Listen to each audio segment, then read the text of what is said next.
Now, just a little warning before we begin that there will be major spoilers in this video for the 4th episode of Loki, so if you have not seen it yet and you don't want anything ruined, it is a really good time to click away.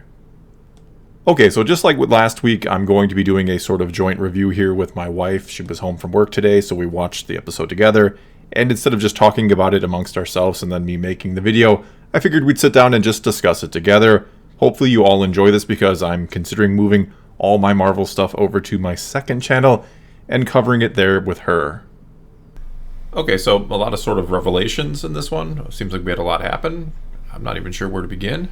Maybe at the end. I almost want to start at the end because that seems to be the most curious. Definitely. I mean, a lot of the episode, they just confirmed the things that we had heard. Yeah, I think we all kind of assumed that the TVA was going to be the bad guys, quote unquote, and that maybe the Timekeepers wouldn't even exist, and they don't. They were androids or something. Well, it brings back the Kang theory. Yeah, it does. That Renslayer was like the girlfriend type of Kang at one point in the comics. So the fact that the Timekeepers were robots, she didn't seem terribly stunned. I don't know. I think there's obviously more going on yet that we don't know, but they did answer more questions, which is exciting. Yeah, I think Renslayer might be the one behind it all. I don't even know if there's anybody else it could possibly be at this point. I mean, unless there's someone mysterious behind it all yet. I do like the, it reminded me of the Wizard of Oz, the man behind the curtain. The moment they walked into that room, I nudged you and I was like, hey, it's like Wizard of Oz, the man behind the curtain. You did, yes.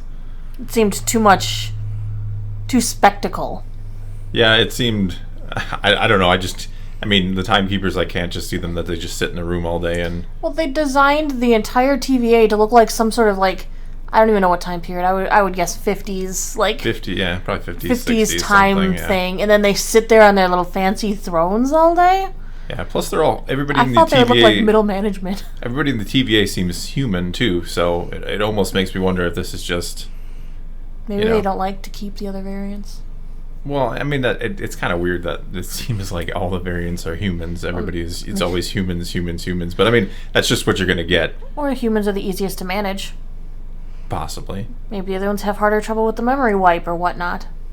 Yeah, but anyway, as soon as they killed Agent Mobius, I figured something's up. There was no way we were going to get him just eliminated, no fanfare, just like that. I figured they were going somewhere at that point.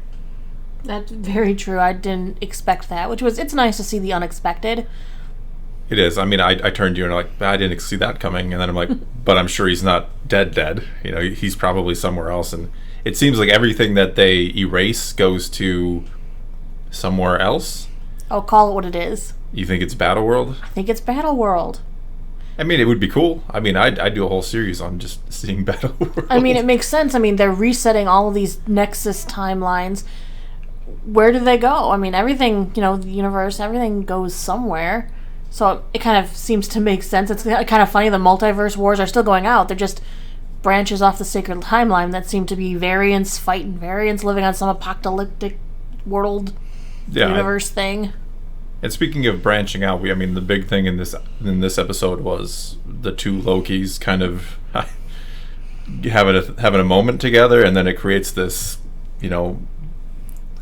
different and unique branch. Well, how many times did Sif have to tell you that he's always going to be alone? 6 more. At least 6 more. But no, I think it's a combination of what Mobius, I think it was Mobius who said that, you kind of got these two people who are kind of the same, yet maybe not exactly the same, falling in love and, for falling for each other, not falling in love, but caring for each other. And then you have Loki, who I think is always supposed to be alone, as Sif told us 100 times, as you pointed out. Mm-hmm.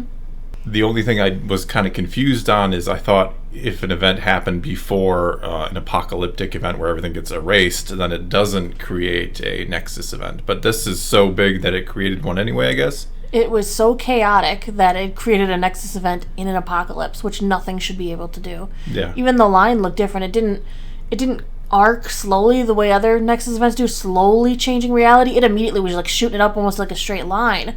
That two Lokis being in love, I guess, is enough to change the universe. I mean, it's kind of strange because in one sense they're trying to imply, look, Loki can have can love and can experience and want to share something with somebody else, but at the same time, is it not the ultimate narcissistic thing to fall in love with yourself?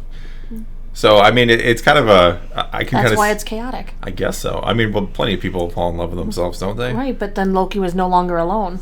Yeah, he now had himself, herself. Right. Loki practices self-love. That's going to be edited out, I think. Really? No, I'll keep it. Yay. Guess back to Battle World Lokis plus new Thor.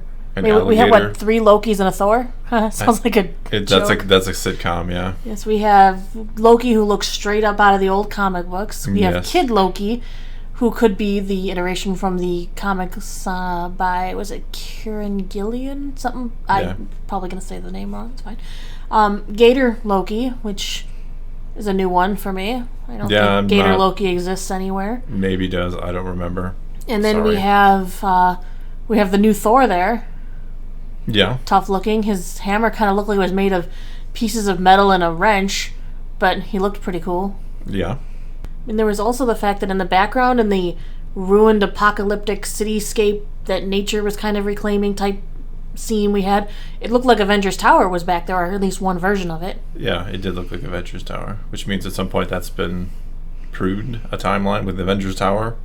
Must have been. I mean, Avengers Tower would have been in the timeline even that they pruned in the Avengers. I mean, it was Stark Tower changing into, but I mean, it's where does everything go once they prune it, once they throw off their little Nexus destroying reset bombs.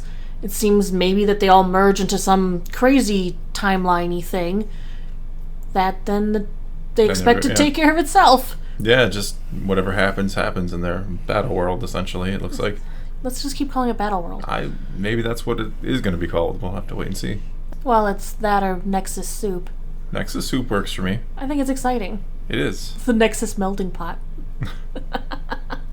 But I do like that they fully confirmed that the TVA are variants. They went through it with Hunter B-15. Even Mobius believed it at the end before he got zapped to Battle World. Or Nexus Soup. Nexus Soup.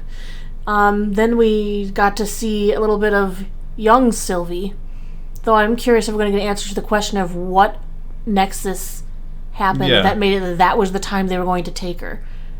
I mean, if it was simply that she was born a girl, did she still follow the correct timeline until one point? Is that the age she hit puberty? Boom, they have to come get her now because they no longer can be like, oh, well, still follow the regular timeline. I mean, it could be something as simple as that, to be honest. It could be something small. Like, I've seen people kind of arguing whether or not it has to be a big event. And, I mean, I think it was the first episode where they kind of imply just going the wrong way, turning left instead of turning right can cause a Nexus event. Anything that deviates, even if it's a small thing. So it could have been just the way she was playing with her toys that day was what caused the event. Could be. Which I think is what it's going to be. I think they're trying to build you up and thinking it's this big thing and it's going to turn out like, no, you just did something small and silly and we had to come and take you away and end your life, essentially. No, I actually, now that I've said it out loud, I feel like I'm right. I wonder if that's like she hit puberty. That's Maybe. The differentiating factor then between is she a girl or is she a boy? I mean, you hit puberty at a certain age. It's like with the X-Men. You hit puberty and you're a mutant or you're not. I mean, that would be a big diverging moment. Not exactly what she was born at, but she hit puberty. Boom. Now it's decided that her path would diverge too much. Yeah, I think whatever it is, it's going to be small. It's not going to be like she did something that was going to, totally destroy the cosmos. She just it's going to be small and insignificant, and she's just going to make her even angrier that she had to go on the run for all these years. Well, she was angry enough when she's like, I don't remember. All right, so kind of moving on, what did you just think of the episode overall? I saw a lot of people kind of saying, last week was kind of slow and boring. It was kind of fillerish. I thought it was, it wasn't the most exciting episode, but, as we kind of talked about last week, sometimes you need those episodes to kind of bridge the gap between, you need those episodes to get everybody up to speed and to present your ideas more or less. So what did you think about this one? It's weird because in one note, this actually was another very slow episode at points. Especially towards the beginning. I mean, we saw they got saved, then we're sitting here watching Loki getting beat up by Sif over and over again, and then varying his attempts to get her to not hurt Which him. was entertaining. It was nice to see Sif, too. That was kind of cool. Unexpected. She's the cameo one. Yeah. She was in Agents of S.H.I.E.L.D. She was too. in the first season of Agents of S.H.I.E.L.D., Before she had her own show in Blind Spot for a while, which I was enjoying. Off topic, but yeah, you did watch that. Yeah. But there were some slower moments. I mean, we believed it 100% last week when we're like, yeah, they're variants, and then they're like, we'll just confirm it this week. And we're like, well, we already knew that. Now they're just proving it to the TVA, and I don't know. There was a lot of what felt slow to me in this episode. It was because the end of the episode was so like action packed, and we dropped the bomb on the Timekeepers not being human or lizards or being real, yeah, not, being robots, not real essentially. space lizards. They're robot space lizards. Loki should have been all over that. And then, of course, I think the most exciting thing in the whole episode was the mid-credits teaser. Yeah, the end when you were like, oh, look. I mean, we all knew as soon as Loki... I said earlier when, Agent Mobius got zapped, we're like, well, he's probably not dead. And then Loki gets zapped, and it's like, well, no, he's not going to be dead either, so... No, he doesn't do that. Yeah. Not well. I'm kind of glad they didn't try to leave that hanging that they gave us that... Because nobody would have been... Well, but Sylvie doesn't know what happened to him yet. True, I mean, she might be getting it out of Renslayer at this very moment. But we also didn't get to see Loki reveal his feelings. I think we will by the end. Which is going to be... will she return them? Probably not. But I think that is going to be what officially breaks whatever the TVA is. I mean, that they kind of implied that's what it was. That was, a big enough, chaotic enough event to already break things. So love conquers all here, or at least the TVA. All right, so moving on to final thoughts. What are you thinking now? We got 2 episodes left to go. Seems like a lot of mysteries have been sort of answered, and we're going to get the big answer maybe next week about what exactly the TVA is, and then a resolution episode with episode 6 seems to be the course we're on. Unless they decide to skip a resolution step and we get a season 2 of Loki, there's no reason why we can't. Could be. I mean, I think they're pretty... I think Loki could get another season or another show. I don't know if it'll be much of a continuation of this. I think we'll get a pretty big resolution. I mean, they said they want to show us or tell us their time travel airtight theory or way it works. So I think this was going to have a pretty firm resolution. I don't know that we'd get a continuation of this particular story. Though maybe other variant female Loki survives and gets her own show. Who knows what they're going to do? The Sylvie show? The Sylvie show, yeah. Right. Overall, I liked the episode. I'm really curious. I hate in one sense waiting for the next episode, but I do like the time in between when you get to talk about it with all your friends. I have a work buddy who she also watches it, and every time she watches it, she comes to work the next day and she's like, "What did you think of the episode?" And she is so excited. Sorry, my hand banged against the glass out here. I was so excited, but she's who's more excited? Her or she's you? so excited. She wants to hear all my theories and thoughts because she's not a comic book person, but she's been loving the TV shows and likes the movies and all. So it's fun to Marvel and comic books and all the superhero genre is still connecting people, and that's... Yeah, I mean, I get a ton of that too. I mean, obviously most of my friends and family know what I do, so I'm always the first to get turned to for Star Wars or Marvel explanations, and they always expect me to know exactly. Well, for Marvel, I mean, you know your Marvel just as well as I, if not better. So, but I mean, they always expect me to know the answers. That's what I love. Like, no, I'm pretty much, trying to figure out as I go too. They don't Marvel and Star Wars or Lucasfilm don't call me and let me know what they're doing. I also have to try to figure it out. And that's part of the excitement, part of the fun. It is. I agree. That's why I kind of do prefer Disney Plus's week to week instead of the Netflix where you get that friend or that person at work who watches it all in one day and wants to talk about it, and you're like, well... And the spoilers for the entire season are on the internet day 2. Yeah, or you hop on Twitter, not that anybody should use Twitter, but you hop on Twitter and, there it is, Here's the first thing you see. The latest Stranger Things, you're like, well, it just finished episode 1, thank you. Yeah. But alright, so another decent, good episode, I'd say. We'll have to wait and see how this whole series pans out before we really, again, give it any kind of final judgment on it. But, again, good episode. I'm curious. I'll give it that at the very least. Oh, I'm definitely curious. We'll see if I'm with you again next week, though.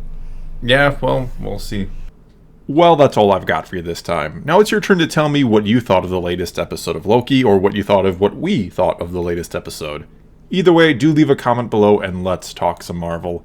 And until next time, thanks for watching.